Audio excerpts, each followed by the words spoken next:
Tekanan darah tinggi. Apakah itu hipertensi, tekanan darah tinggi? Jantung anda bertugas sebagai alat mengepam, di mana ia menguncup dan berehat. Aktiviti ini menghasilkan tekanan yang membawa darah ke seluruh badan.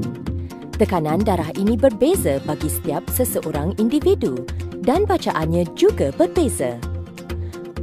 Faktor risiko yang menyebabkan hipertensi, tekanan darah tinggi adalah cara hidup tidak aktif, umur melebihi 35 tahun, merokok, kegemukan, paras kolesterol tinggi, sejarah keluarga, pengambilan alkohol yang berlebihan, pengambilan garam yang tinggi.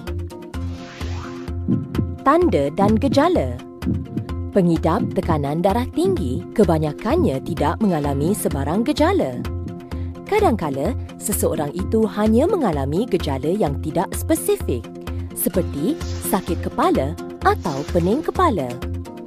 Sakit kepala boleh berlaku dalam kes hipertensi, tekanan darah tinggi. Selalunya, ianya berlaku di waktu pagi.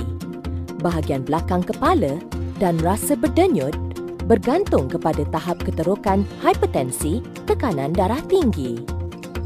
Untuk memastikan atau mengesahkan hipertensi, tekanan darah tinggi, sila periksa tekanan darah anda di klinik berhampiran. Doktor anda akan menasihatkan berapa kerap anda perlu memeriksa tekanan darah. Peringatan, jangan tunggu sehingga gejala timbul kerana ia mungkin telah terlambat. Apakah komplikasi, kesan buruk akibat penyakit tekanan darah tinggi? Tekanan darah yang tinggi akan mengakibatkan bebanan kepada organ-organ dalam badan dan boleh menyebabkan kerosakan.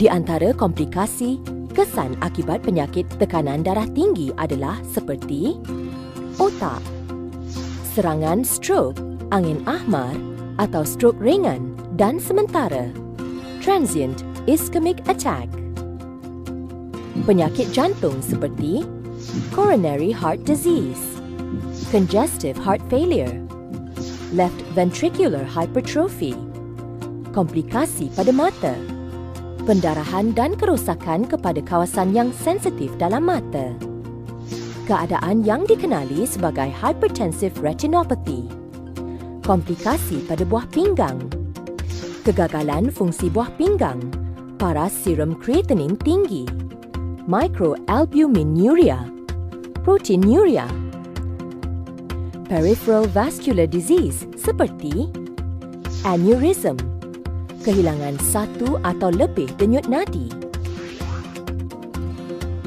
Apa yang perlu anda lakukan jika disahkan mengidap penyakit tekanan darah tinggi? Tekanan darah tinggi anda boleh dirawat tanpa menggunakan ubatan. Perlu mengubah amalan cara hidup anda. Amalkan pemakanan sihat.